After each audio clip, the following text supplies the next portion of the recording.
I practice yoga to feel more connected to my body.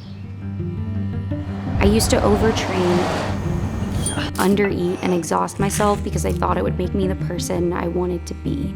But the need to control and change myself only made me self-critical. When I found meditation, I became aware of the harm I was doing to my body and the harsh thoughts that were feeding me an unhealthy self-image.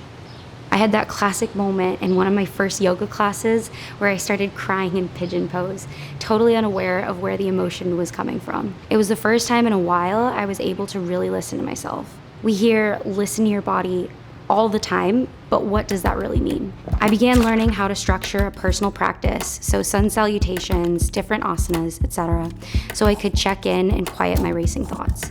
During the pandemic, I did a donation-based yoga class over Zoom with Jonah Kest, and it blew my mind. The style of vinyasa he taught was one of the most physically strenuous workouts I'd ever done. He'd hold the class in a pose for up to 3 minutes until you'd physically fall out, pushing us to our edge. I literally tried to hide out of the frame because I was struggling so much. It brought me to this really cool flow state guided by my breath.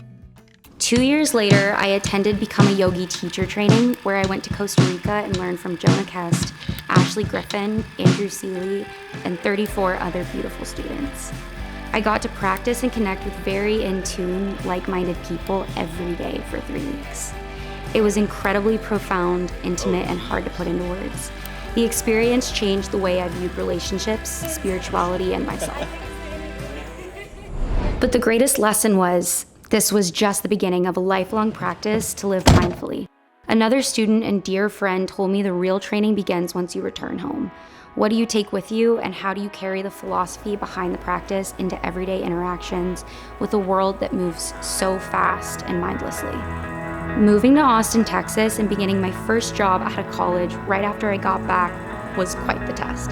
After the transition, I felt parts of myself in drawing, dancing, and friendships that I had lost in the past. After immersing myself in 3 weeks of yoga, meditation, and human connection, I stopped resisting parts of myself I used to ignore or suppress. And I learned from the people there how to be where your feet are and live authentically. Not everyone will want to understand the chakras or know what Sun Tzu means, or believe in astrology or feel a sense of spirituality. But we all have a body and a mind that are inextricably linked and bound by our breath. My hope is that everyone finds a practice where they can strengthen this connection and feel a sense of flow no matter where they are in life.